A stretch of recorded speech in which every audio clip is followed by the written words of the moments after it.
Hello, welcome to my education store. তো দেখো, কল্যাণী বিশ্ববিদ্যালয়ের যে তৃতীয় সেমিস্টার বেঙ্গলি মেজরের যে এবার যে টপিকটা বাংলা ছন্দ ও অলংকার, এগুলো আমরা কয়েক ভিডিওর মাধ্যমে ধরে ধরে আলোচনা করব। হুম তো দেখো, আজকে ছন্দ সম্পর্কিত সাধারণ ধারণা দল নিয়ে। হ্যাঁ, বা ছন্দ কি? দেখো, কবিতা পড়ার সময় পাঠক এক ধরনের ধ্বনি মাধুর্য উপভোগ করেন। ধ্বনির সেই সুশৃঙ্খল বিন্যাসকেই ছন্দ বলা হয়।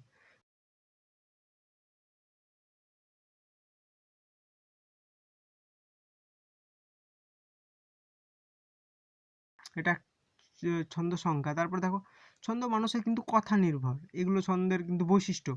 তির্যকভাবে বলা, অতিরিক্ত পাওয়া নেওয়া থাকবে ছন্দের মধ্যে। তারপর দেখো, যা আচ্ছাদন করে তাই ছন্দ। কি আচ্ছাদন করে ছন্দ? ভাষার ত্রুটিকে। ছন্দ কিন্তু ভাষার ত্রুটিকে আচ্ছাদন করতে পারে।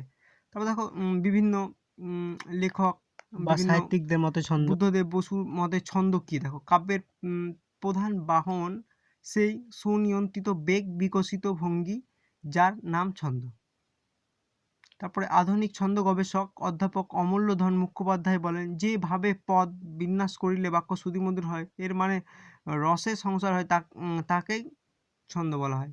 তারপরে দেখো, ভাষা তত্ত্ববিদ ডক্টর সুনীতি কুমার চট্টোপাধ্যায়ের প্রদত্ত সংজ্ঞাটি সবচেয়ে বেশি গ্রহণযোগ্য।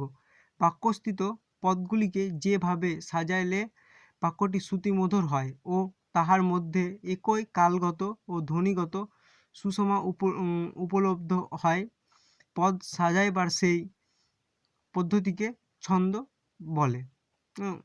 এটা দেখো, ভাষা প্রকাশ বাংলা ব্যাকরণ থেকে নেওয়া হয়েছে। তারপরে দেখো, দল দল বা অক্ষর কি?